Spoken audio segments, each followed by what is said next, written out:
Bismillahirrahmanirrahim. Assalamualaikum warahmatullahi wabarakatuh. Alhamdulillah, puji dan syukur senantiasa kita panjatkan kepada Allah Subhanahu wa taala. Bagi itu pun juga salawat serta salam senantiasa kita curahkan kepada Rasulullah sallallahu alaihi wasallam. Nabi besar kita Muhammad sallallahu alaihi wasallam. Alhamdulillah teman-teman sekalian, kita ketemu lagi dalam belajar ta'aruf bareng.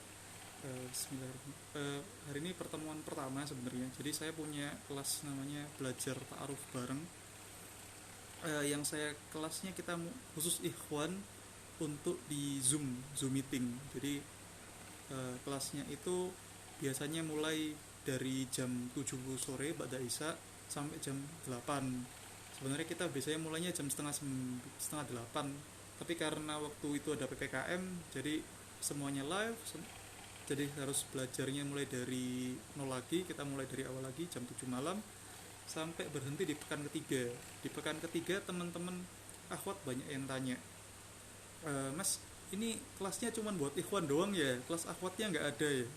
Wah, itu kalau akhwat saya belum boleh, karena memang saya belum mempersiapkan untuk itu. Saya belum mempersiapkan diri untuk menyiapkan, karena memang untuk kelas belajar ta'aruf bareng ini semua disiapkan hanya berdua, saya sama istri. Jadi saya nyiapin materi, saya menyampaikan, saya menjelaskan. Tapi untuk hal-hal ke dalam, hal-hal masalah flyer, masalah ini, masalah itu semua istri saya yang nyiapin. Semua dia yang support dakwah saya. Dia yang menyiapkan semua kebutuhan saya. Dia adalah supporter bagi saya. Padahal dijelaskan dalam Al-Quran surat An-Nisa 34, Ar-Rijal Qawamun 'ala Nisa. Jadi si suami adalah supporternya istri. Tapi yang terjadi saat ini, semua kebutuhan saya malah disupport sama istri. Jadi agak-agak ketukar gitu.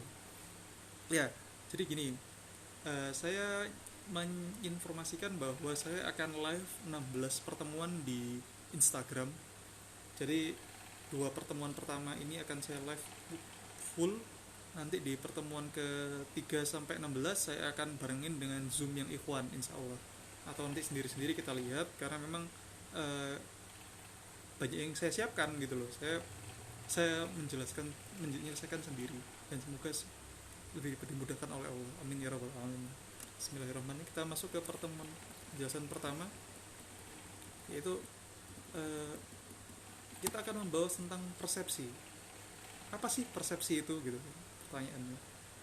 Persepsi itu kalau saya ingat-ingat, persepsi adalah seperti bangunan sebelum bangunan itu ada, katakanlah, atau kacamata merah atau sejenisnya.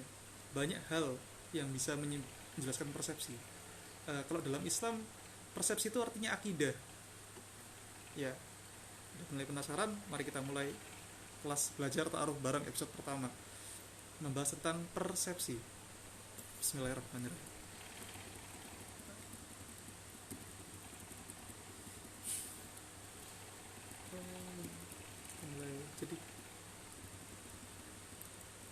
Jadi permasalahan persepsi itu adalah hal yang sangat penting untuk kita bahas, karena itu menentukan segalanya, menentukan semua perbuatan kita. Jadi di akidah ibaratnya, jadi sudah persis seperti akidah. Kita kan punya akidah masing-masing. Jadi sesuatu jadi kalau gampangannya kayak tadi saya bahas, seperti bangunan yang mana bangunan itu dibikin di atasnya. Jadi sorry bentar, gadget saya kok error.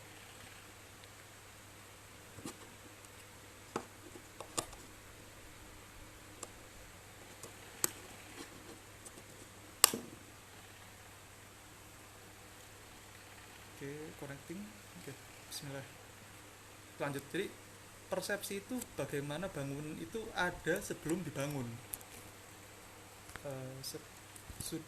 Jadi sudah ada duluan fisiknya. Kita sudah menggambarkan. Kalau misal bahasan arsiteknya mungkin kalau saya tidak salah seperti skenario, atau lebih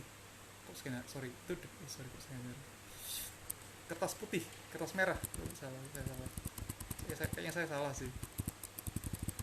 seorang yang sama seperti tadi, saya ada orang pakai kacamata berwarna katakanlah. Nah, warna itu menjelaskan persepsinya. Contoh misalnya, ketika ada orang pakai kacamata warna hitam, maka seluruh yang dia lihat itu menggunakan kaca menjadi lebih gelap. Ketika dia pakai kacamata warna merah, mendadak semuanya berubah jadi merah. Lalu kemudian dia tanya, kenapa semua yang di depan saya, kenapa yang semua di depan saya itu menjadi warna merah? Dan dia mati-matian membela bahwa yang saya lihat itu warna merah. Katakanlah ada mas-mas pakai baju warna putih, mas ini bajunya kenapa warna putih mas, gitu kan. Sorry mas, ini kenapa bajunya warna merah? Ya padahal baju yang dia pakai adalah baju warna putih. Nah, kenapa kok bisa terjadi? Ya karena dia pakai kacamata warna merah. Nah, kacamata warna merah inilah yang dia jadikan persepsi, yang disebut persepsi.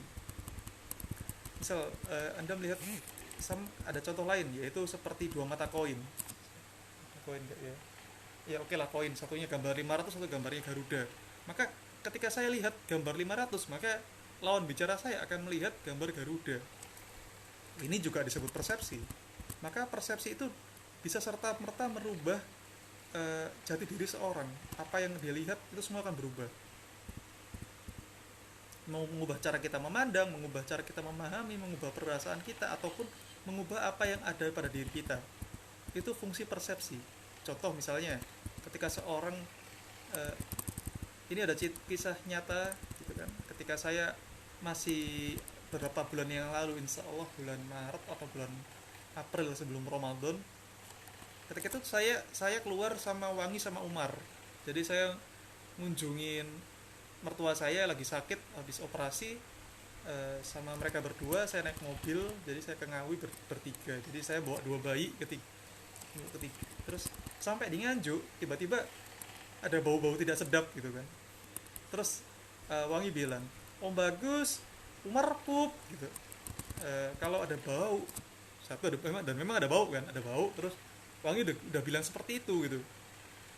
Ya, terus saya tanya ke Umar, saya tatap Umar pup ya. Gitu.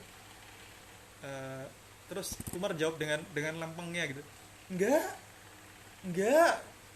gitu. Ya memang karena dan kebetulan memang Umar tuh juga waktu itu mungkin masih umur 2-3 tahun ya, 2-3 tahun mungkin.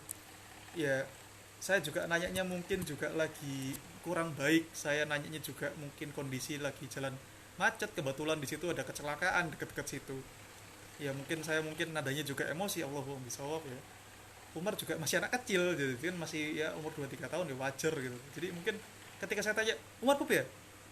Umar pup ya? Enggak gitu. Ya mungkin dia ketakutan tuh bagaimana.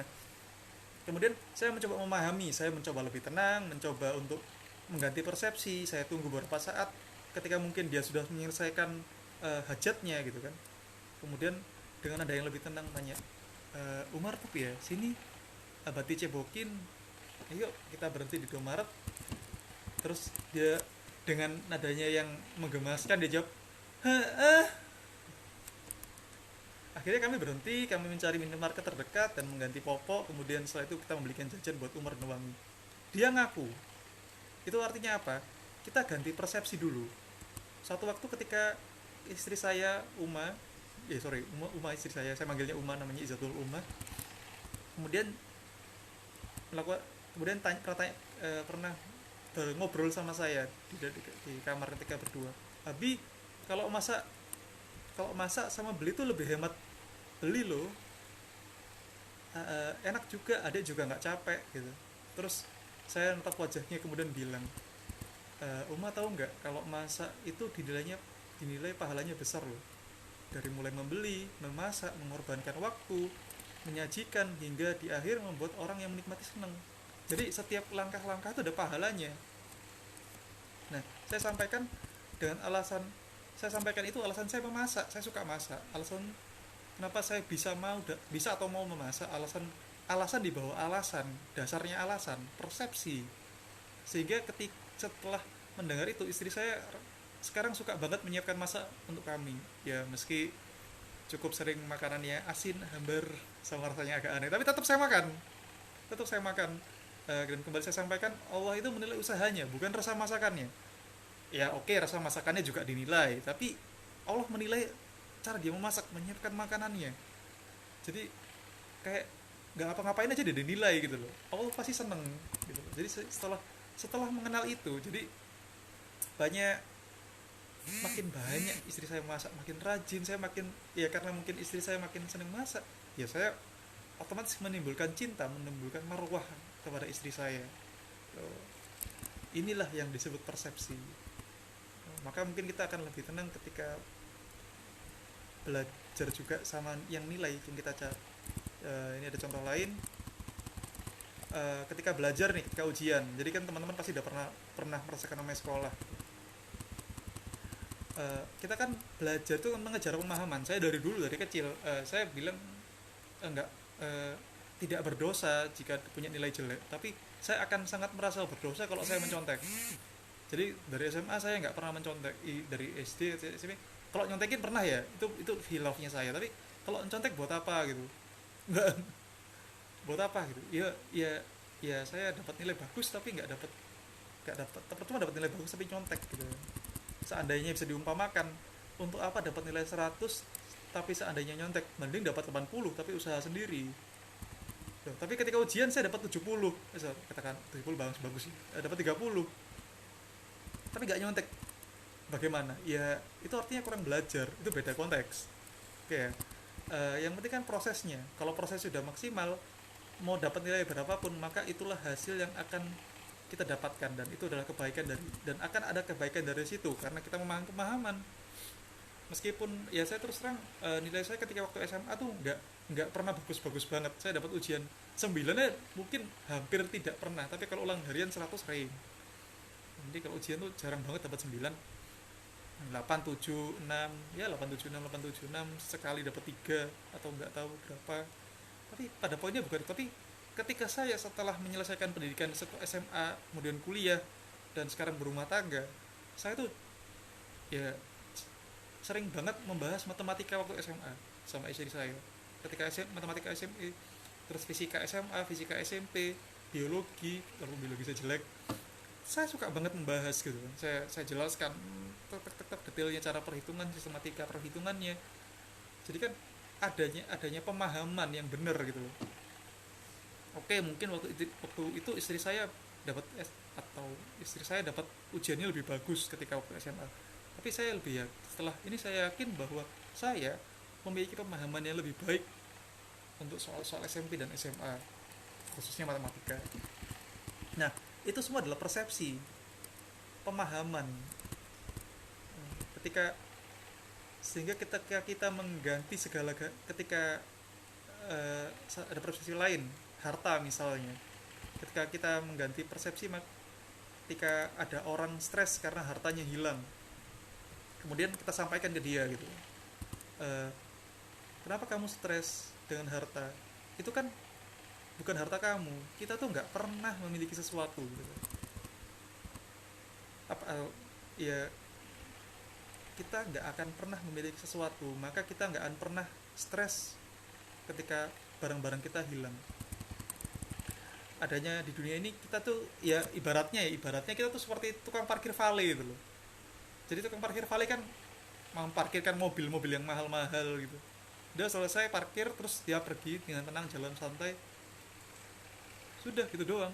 Dia nggak akan sedih ketika mobilnya nggak ada. Ya kalau mobilnya waktu diparkir terus nggak ada, ya sedih.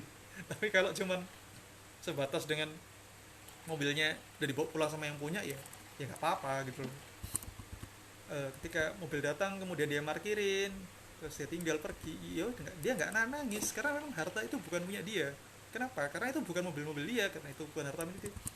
Konsepnya sama, kembali ke pemahaman yang pertama tadi, kita nggak akan pernah memiliki apapun, maka kita nggak akan merasa kehilangan kita.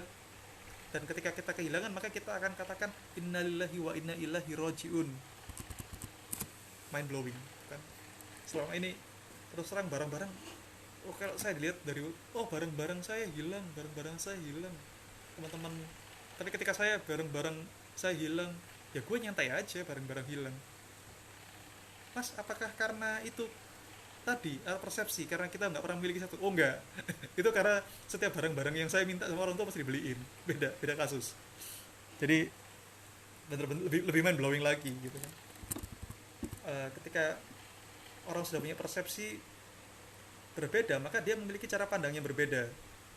Dia akan punya cara sikap yang berbeda, dia akan punya cara yang berbeda, punya perasaan seperti yang lain, yang apa ya, punya poin-poin yang lain yang nggak dimiliki dengan orang yang berpersepsi berbeda. Cara pandang kita begitu juga dengan nikah, teman-teman sekalian. Nikah itu yang pertama kali perlu dibentukkan adalah persepsi. Makanya, guys, laptop saya baterainya habis, sebentar ya.